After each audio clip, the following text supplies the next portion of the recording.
semua penonton Media Timur. Senang sekali sore hari ini kita kedatangan tamu, salah satu sosok muda, orang dari Maluku Utara ya. Tapi beliau punya pengalaman dalam dunia politik dan juga pernah berbicara banyak soal pandangan-pandangan apa saja terkait situasi politik tanah air. Selamat sore menjelang malam, Bung Mulyansa. Sore. Apa malam. kabar? Alhamdulillah, baik. Baik ya. Bung Fren. Kita belakangan ini 2-3 hari belakangan ini menarik kalau orang bicara soal menteri. Ketika Jokowi terpilih, banyak orang juga bicara soal menteri seperti apa yang diinginkan. Tapi kemudian belakangan ini ketika misalnya menteri KKP ketika bermasalah dan KPK lakukan OTT kemarin, semua orang wilayah timur itu bicara soal seperti apa sosok-sosok pemimpin wilayah timur ya, khususnya di level menteri ya, yang ya sekiranya bisa disampaikan ke publik, kemudian mungkin saja Pak Presiden mendengar itu dan bisa dipakai sebagai menteri menggantikan Pak Edi Prabowo. Bagaimana Bung Mulyansa, seorang politisi, kemudian Abang punya lembaga yang itu namanya lembaga apa sudah? Pacific Resort. Pacific Resort tentunya punya referensi juga. Apa yang bisa disampaikan ini? Iya. Pertama saya ucapkan terima kasih dulu ya di Bung Fren. Sangat aktif ya, kita selalu bincang-bincang soal wilayah timur. Saya memang secara jujur bahwa kita putra-putri Indonesia Timur ini masih minim sumber daya manusia untuk kita mendistribusikan ke jajaran-jajaran jabatan-jabatan yang levelnya tingkat nasional. Saya pahami itu bahwa kita memang lemah di soal network ya. Kita lemah di soal itu, kemudian kita juga pun memang butuh belajar dari saudara-saudara kita yang ada di Indonesia bagian barat. 2 hari lalu memang saya agak sangat fokus dan pengen sekali pasca Edi Prabowo, Menteri KKP ini ketika di OTT oleh KPK. Ya. Saya berpikir bahwa Kementerian Kelautan Perikanan ini sangat cocok sebetulnya diisi oleh senior-senior kita ya, saudara-saudara kita dari wilayah Indonesia Timur. Apalagi siapa-siapa yang pernah disebutkan itu? Ya, saya melihat pertama kakak Herman ya. Sekarang beliau posisinya sangat strategis di TNI. Herman Asaribi. Oh iya, ya. Beliau ini putra Papua yang sementara ini jadi wakil Kasat. Oh iya. Di Papua Barat ya? Iya, beliau orang Papua. Oh, iya. Kemudian yang kedua, ada tokoh muda Papua itu namanya Hendrik Yance Udam. Beliau ini cara berpikir nasionalis dan sekarang ini menduduki dia sangat aktif di Ormas ya, Gerakan Rakyat Cinta Indonesia. Kemudian kita ke tengah lagi ada Pak Sultan Tidore. Oh iya.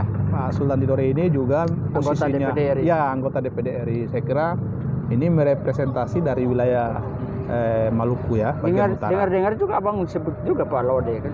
Iya. Selain Pak Laude ada Pak Nono Sampono.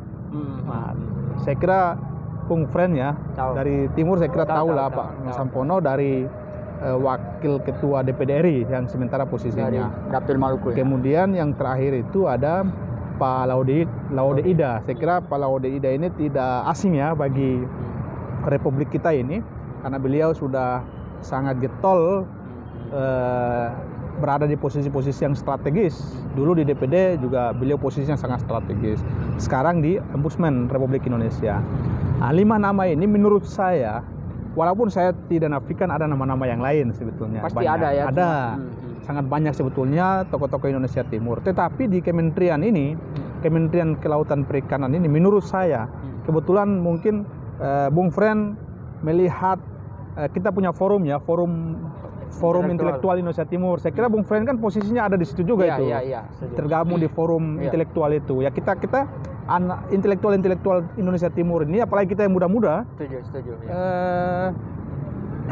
Kementerian ini sangat pas sekali, Strategis ya. sangat strategis untuk putra-putri terbaik dari Indonesia Timur. Setuju. Karena wilayah Indonesia Timur ini sangat dikuasai oleh wilayah laut, kepulauan, laut dan sebagainya. Ini hampir 70% dari sepertiga Indonesia, gitu ya. Oleh karena itu, saya yakin sekali kalau tokoh-tokoh Indonesia Timur ini direkomendasikan oleh Pak Jokowi di kementerian tersebut. Apalagi dalam sejarah, kementerian ini selalu diisi oleh tokoh-tokoh Timur. Dulu misalkan ada Kakak Freddy Numberi misalkan. Apa Freddy? Ya. Nah, dulu ada diisi lagi Bang Fadil Muhammad yang dari Ternate. Fadil, ya. Nah, ini mereka mengisi kementerian ini. Nah, termasuk siapa yang nama Susi ini kan juga, walaupun dia ini orang Jawa ya, atau orang Jawa Barat ya, tapi kan investasi dia soal ikan dan sebagainya itu wilayah timur, khususnya di Papua.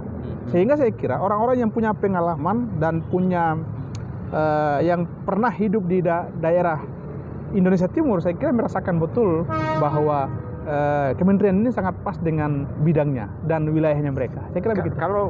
Kalau dalam pengamatan kira-kira mungkin itu artinya bisa tidak Pak Jokowi bisa kali ini bisa percayakan orang wilayah timur untuk masuk menggantikan Pak Edi tidak, kira-kira menurut saya secara pribadi ya belum mengetahui itu, dan saya kira kita ini siapa sih sebetulnya begitu. Dulu kita pernah prihatin aja kan? Kita prihatin, dan dulu pernah sama-sama Bung Fren juga kita berada di Forum Intelektual Indonesia Timur juga merekomendasikan 27 nama kan dari tokoh-tokoh Indonesia Timur. Alhamdulillah kan Pak Syahrul Yassin Limpo malah direkomendasikan jadi Menteri Pertanian sekarang.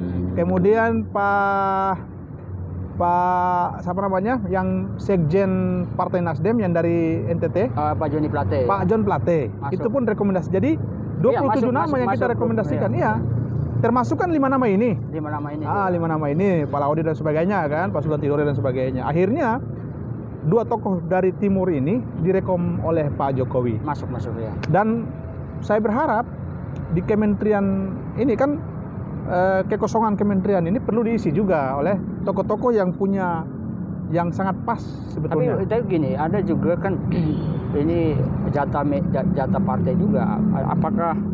Apakah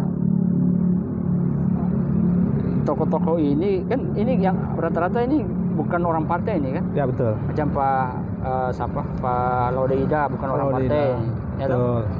Nah, kalau partai meminta kepada Jokowi untuk karir partai gimana dengan misalnya lalu Jokowi misalnya oke lah kalau partai, tapi kemudian bukan orang Indonesia Timur mana kan? Oh iya betul Bung Fren. Betul sekali. Tapi ingat bahwa mereka ini profesionalismenya tinggi. Jadi tokoh-tokoh Indonesia Timur yang hari ini yang saya sebutkan 5 tokoh tadi, saya kira mereka sangat profesional di bidangnya. Teruji juga. Ya, dan saya kira teruji sekali dan pas wilayahnya. Apakah Jokowi mau untuk mengangkat mereka atau tidak, kembali juga ke prerogatifnya Pak Presiden kan? Ya, itulah bagaimana kita memberikan masukan ini kepada beliau agar beliau mempertimbangkan bahwa Indonesia Timur ini kan tidak hanya Kalimantan, Sulawesi, ya kan? Tetapi Indonesia Timur ini juga ada NTT, Maluku Utara, Papua dan Papua Barat. Ya berikanlah porsi-porsi ini, apalagi saya 2 hari lalu itu diskusi dengan Presiden Melanesia, ya, kakanda kita John Aury ya. Nah, beliau itu berharap juga dari 25 juta penduduk Indonesia ini kan dari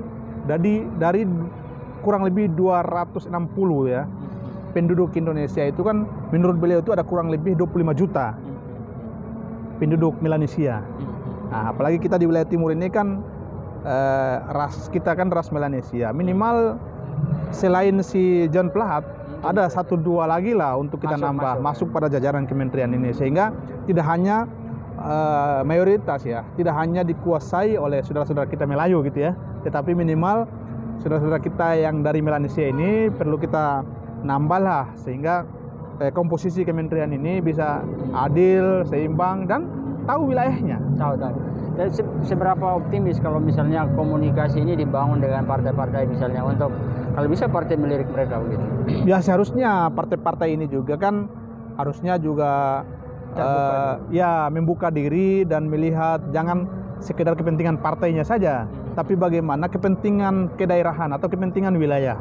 Ingat loh, friend, hari-hari ini kita tahu bendera-bendera bintang kejora itu mulai muncul, bendera-bendera Aceh mulai muncul. Oke lah, soal dinamika politik internasional ya, atau inilah dinamika politik kita. Tetapi ingat bahwa mereka-mereka yang memunculkan gerakan-gerakan seperti ini juga ada ketidakpuasan, ada ketidakpuasan soal keadilan. Iya, bukan berarti, Bu Friend, bukan berarti kita ini seolah-olah minta-minta jabatan, tidak. Setuju. Tapi ini hak orang Indonesia Timur untuk diberikan posisi.